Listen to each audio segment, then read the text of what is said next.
హెబ్రీయులకు రాసిన పత్రిక 13వ అధ్యాయం 1వ వచనం, అదే విధంగా 16వ వచనం. సోదర ప్రేమ నిలువరముగా ఉండనీయుడి ఆతిథ్యము చేయ మరువకుడి.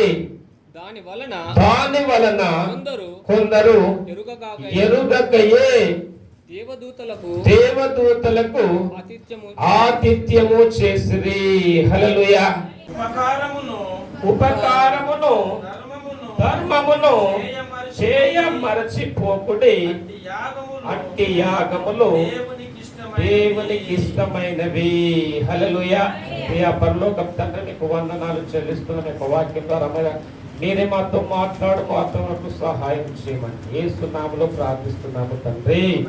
ఆమేన్, ఆమేన్, ఆమేన్. ఇక్కడ వాక్య భాగంలో చూసినట్లయితే ఇక్కడ రెండు మాటలు రాయబడి ఉన్నవి. ఒక మాట ఆతిథ్యము చేయ మరచిపోకుడి అని రాయబడినది.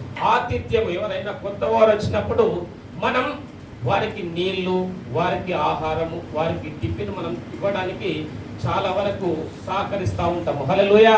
అదే విధంగా ఇక్కడ ప్రత్యేకంగా బైబిల్ గ్రంథంలో రాస్తా ఉన్నాడు, ఆతిథ్యము చేయ మరచిపోకుడి అంటా ఉన్నాడు. హల్లెలూయా.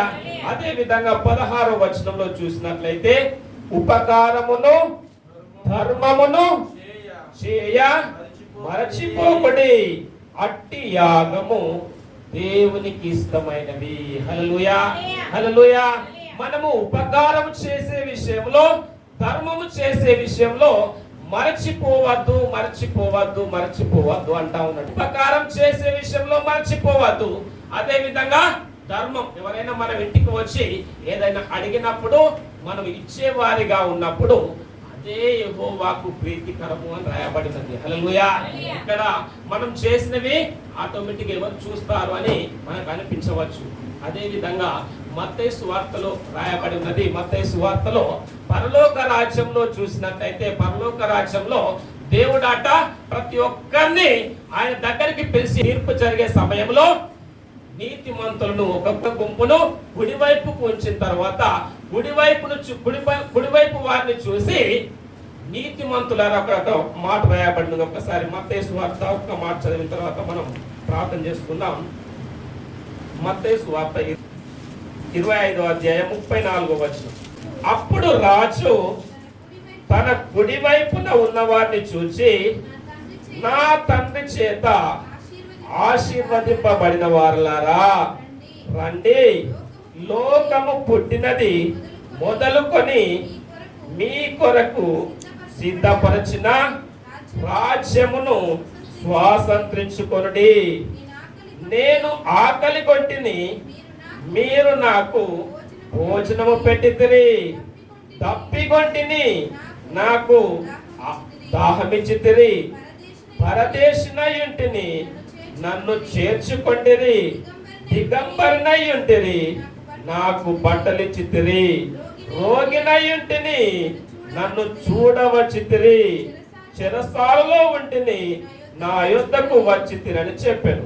అందుకు నీతిమంతులు, ప్రభువా, ఎప్పుడు నీవు ఆకలి కొని ఉండుట చూచి నీకు ఆహారం ఇచ్చితిమి, నీవు తప్పికొని ఉండుట చూచి ఎప్పుడు దాహమిచ్చితిమి, ఎప్పుడు పరదేశినై ఉండుట చూచి నేను చేర్చుకొంటిమి, దిగంబరినై ఉండుట చూచి బట్టలిచ్చితిమి, ఎప్పుడు రోగి అయినను చెరసాల్లో అయినను చూచి నీ వద్దకు వచ్చితిమని ఆయన్ను అడిగెదరు.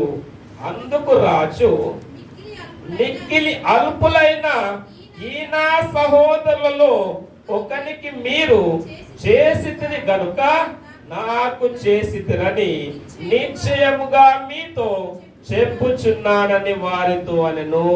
హల్లెలూయా, హల్లెలూయా.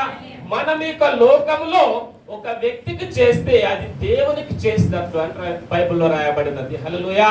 అందుకే మనం ఉపకారం చేసే విషయంలో, ధర్మం చేసే విషయంలో, ఆతిథ్యం చేసే విషయంలో ఎంత మాత్రం మర్చిపోకుండా ఆ పనులు మనం చేసినట్లయితే అది దేవునికి చేసినట్లుగా తీర్పు దినములో అవి జ్ఞాపకం చేసుకొని నీతిమంతులారా అని సంబోధిస్తా ఉన్నాడు. హల్లెలూయా. ఆ విషయంలో మనకు ఖచ్చితంగా ప్రతిఫలం ఇస్తారని దేవుడు మనందరితో మాట్లాడుతుండగా ఆతిథ్యము అదే విధంగా ఉపకారము ధర్మం చేయడానికి నమ్మకంగా ఉన్నట్లయితే ఖచ్చితంగా దేవుడు మనల్ని ఆశీర్వదిస్తారని దినం మనందరితో మాట్లాడుతుండగా చిన్న ప్రార్థన చేసుకుందాం. ప్రియా పరలోకం తండ్రి, మీకు వందనాలు చెల్లిస్తున్నాము తండ్రి. ప్రభా, ఈ సమయంలో ప్రభా మీరు మాతో మాట్లాడిన ప్రతి మాటను బట్టి మీకు వందనాలు. ఉపకారం చేసే విషయంలో, ధర్మము చేసే విషయంలో మరచిపోకుడి అని సెలవిస్తా ఉన్నావు తండ్రి. ఆతిథ్యము చేయుడి అంటున్నావు తండ్రి. ప్రభా, ఆ విధంగా చేయడానికి ప్రభా నీకు స్తోత్రం. సంఘానికి సంఘ బిడ్డలు ఈ మాటలు వింటున్న ప్రతి ఒక్కరిని ఆ విధంగా సిద్ధపరచము, సహాయము చేయమని, దానికి తగిన ప్రతిఫలం ప్రతి ఒక్కరికి అనుగ్రహించమని, సమస్త మహిమ ఘనత ప్రభావాలు మీకే ఆరోపిస్తూ యేసు నామములో ప్రార్థిస్తున్నాము తండ్రి. ఆమేన్, ఆమేన్, ఆమేన్.